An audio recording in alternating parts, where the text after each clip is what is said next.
اتنين طلاب جامعيين راكبين مع بعض في الموتوسيكل، وفجأة بيحصل حادث مروع جدا، والاتنين بيتصابوا بإصابات صعبة جدا بسبب الحادث المروع ده. بعد الحادث ده ب6 أشهر بنتعرف على بطلنا يوكي اللي بيكون محترف جدا في لعبة كرة القدم لحد ما حصل له الحادث المؤلم ده. وهنا بنتعرف على صديقه شيرو اللي بيكون في تانية جامعة، ده بسبب ان يوكي اتأخر سنة علشان الحادث اللي عمله. ولما الجامعة بتبدأ يوكي بيحاول يتأقلم مع وضعه الجديد بسبب إصاباته اللي كان بيعاني منها ونفسيته المتدمرة خالص، لأنه مش قادر يتخيل حياته بدون لعب كرة القدم. وبيحكي مع صديقه شيرو عن إحساسه بالإحباط وإنه مش عارف يتأقلم خالص مع الوضع. في الوقت ده بيكون فيه تجارب أداء لتكوين الفريق الجديد بتاع السنة دي، وبيشارك طلاب جديدة للالتحاق للفريق. أعضاء الفريق بتاع السنة اللي فاتت لازم يعيدوا بنائهم للفريق الجديد قبل ما يتخرجوا من الجامعة. لازم يحاولوا يطوروا مهاراتهم علشان يكونوا مستعدين للمباريات الجاية. بس للأسف الفريق بيواجه تحديات كتيرة زي نقص اللاعبين، وإن مفيش ولا واحد فيهم مؤهل، ولازم يحلوا المشكلة دي بسرعة جدا. وفعلا اتقدم طلاب كتيرة من سنة أولى بس ممكن يكونوا كلهم دون المستوى. وهنا بنشوف تدريبات الفريق والمجهود الكبير اللي بيعملوه علشان يحسنوا مستواهم. يوكي بيحاول يلاقي طريقة يفضل فيها كجزء من الفريق حتى لو مش هيقدر يلعب معاهم. بيقرر إن هو عايز يدعم الفريق من خارج الملعب ويكون مدير للفريق. صاحبه وشيرو وأعضاء الفريق بيحاولوا يشجعوا يوكي ويخلوه يحس إن هو لسه جزء مهم بالنسبة لهم. وبعد كل التدريب ده يوكي وشيرو بيروحوا المطعم علشان ياكلوا، وهناك بيلاقوا 3 لاعبين كانوا موجودين في تجارب الأداء. واضح كده إن الولد أبو شعر أصفر ده وقح جدا وما عندوش ذوق خالص في التعامل مع الناس. بس يوكي بيلمح واحد برضو كان موجود معاهم وقت التدريب. الولد ده جاي من مدرسة المتفوقين الثانوية وشكله ذكي جدا، بس دايما قاعد لوحده ودايما صامت وغريب كده. وفي التدريب بتاع اليوم اللي بعده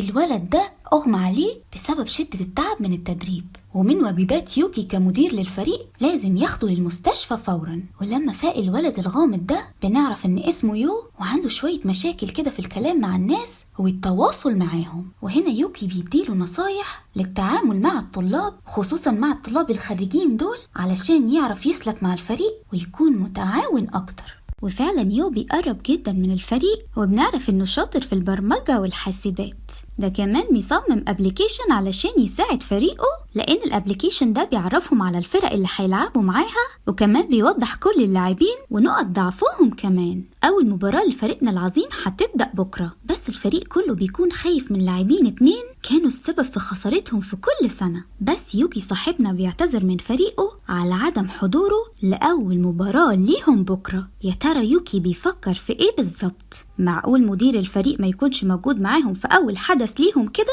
استنوا وهنعرف كل حاجة دلوقتي. يوكي بيروح على نايت كلاب علشان يتكلم مع واحد من أصدقاء الطفولة واللي اسمه إيبوكي، ده برضو اللي كان معاه في الحادثة البشعة اللي حصلت ليهم هما الاتنين. يوكي بيقوله إنه جاي علشان يرجعوا لكرة القدم تاني ويلعب مع الفريق الجديد بتاعهم كلاعب أساسي. بس إيبوكي بيرفض جدا وبيقوله يروح البيت أحسن. وفجأة يوكي بيقع وبيغمى عليه بطريقة غريبة جدا. إيبوكي بيتخض جدا وبيكون عايز يتصل بشيرو علشان يلحق يساعده في إنقاذ يوكي بسرعة. بس هنا يوكي بيقوم، وبنعرف إنه كان بيمثل كل ده علشان يعرف يتكلم مع إيبوكي لوحده.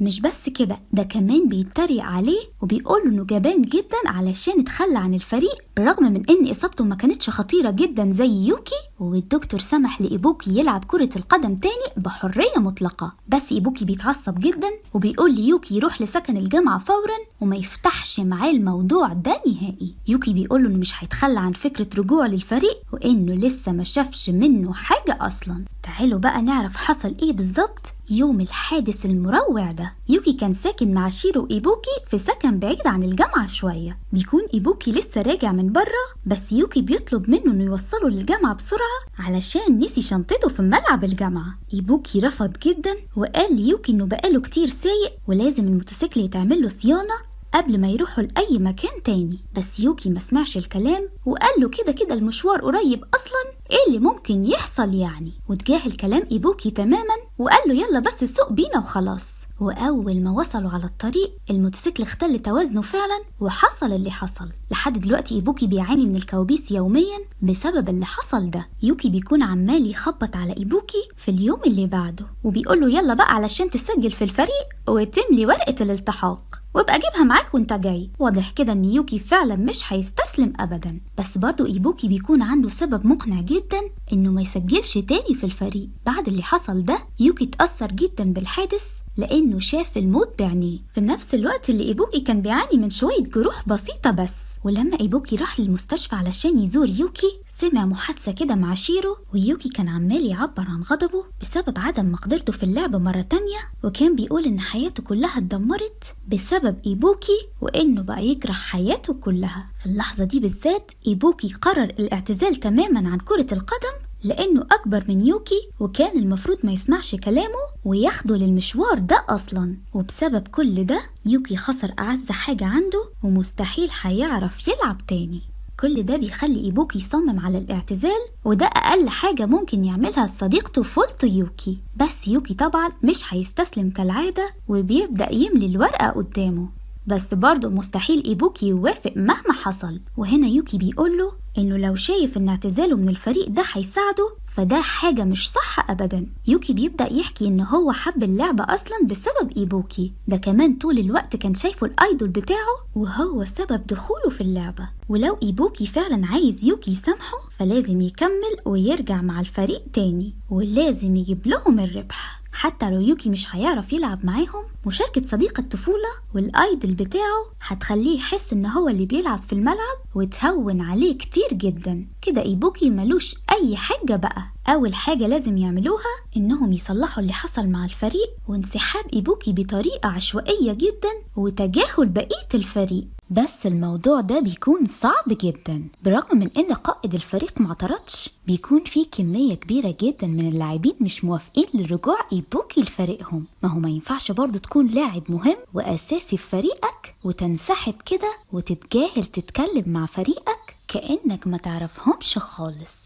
وهنا يوكي بيقترح عليهم انهم يعملوا مباراة بينهم وإيبوكي يشارك معاهم في اللعب، وساعتها بقى يقرروا إذا كان موافقين على رجوعه ولا لأ.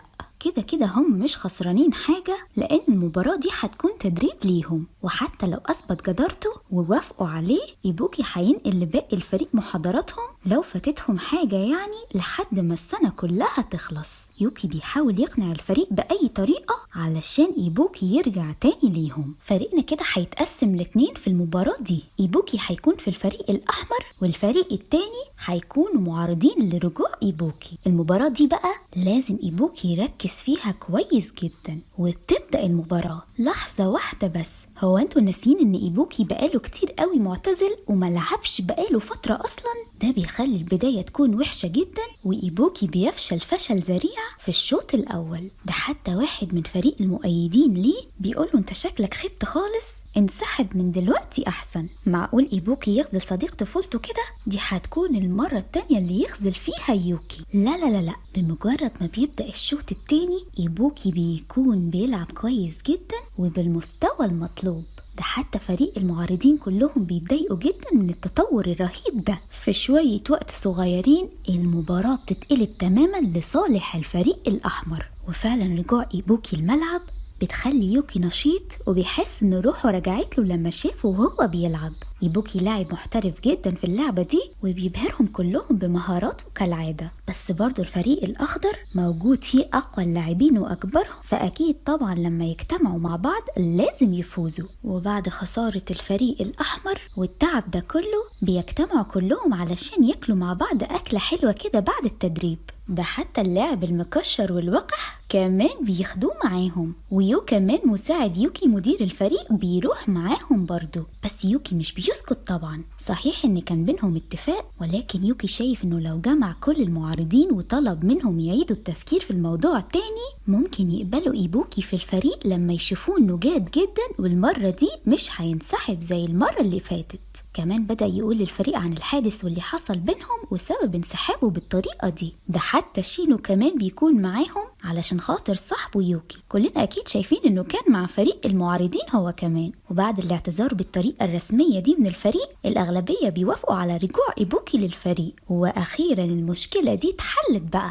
بما ان السنة الدراسية في الجامعة بدأت، فيوكي بيكون لسه ناقل على سكن الجامعة الخاص باللاعبين من جميع الألعاب الرياضية. حظ يوكي الوحش بقى ان زميله في أوضة السكن بيكون زورو ده معاهم في الفريق برضو، بس اللاعب احتياطي، يعني عمره ما لعب كرة القدم الأمريكية معاهم من ساعة ما دخل الفريق. المشكلة بقى ان كلمة وقح دي قليلة جدا عليه، بيكره الناس وصعب في التعامل ومحدش في الفريق بيحبه اصلا. وحتى مع ابتسامة يوكي اللي حاططها على وشه دي، زورو بيقوله اهم حاجة ان انت ما تقرفنيش، وبيسيبه ويمشي. مسكين جدا يوكي والله. فريقنا بقى كلهم متجهين للجامعة اللي هيلعبوا فيها مباراتهم التانية. واضح كده ان يوكي بيكون متعصب ومتوتر بسبب تصرفات زورو في أوضة السكن. العيش مع شخص زي ده في أوضة واحدة بيكون مرهق جدا، خصوصا لو انت عارف ان زميلك في السكن ده مش بيحبك اصلا. طبعا زورو لازم يكون موجود في المباراة علشان لو احتاجوا لاعب احتياطي او حاجة، ولما واحد من اللاعبين بيحاول يتكلم معاه ويفكه كده بيكون مستفز جدا في ردوده. والغريب بقى انه كان مركز جدا في ماتش من السنة اللي فاتت لما يوكي كان بيلعب.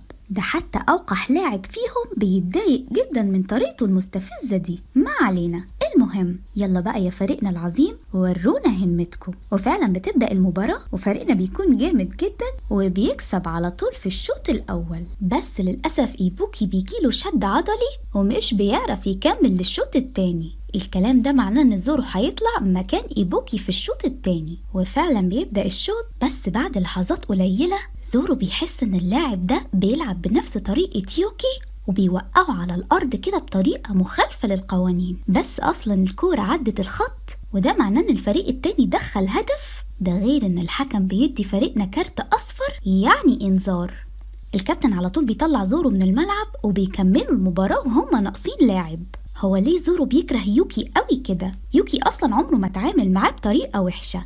هو ايه الموضوع بالظبط؟ اكيد طبعا فريقنا بيخسر المباراة والسكور بتاعه بيقل جدا، وده هيصعب الوصول للنهائيات بطريقة كبيرة. ايه اللي بيحصل هنا بالظبط؟ في الجزء التاني بقى هنعرف كل حاجة. ولو عجبتك القصة ما تنساش تعمل لايك للفيديو وتشترك في قناة أنيموجي بالعربي وتفعل زر الجرس علشان الجزء التاني من الأنمي ما يفوتكش. أوعدكم إني مش هتأخر في نزول الجزء التاني زي كل مرة. أشوفكم قريب.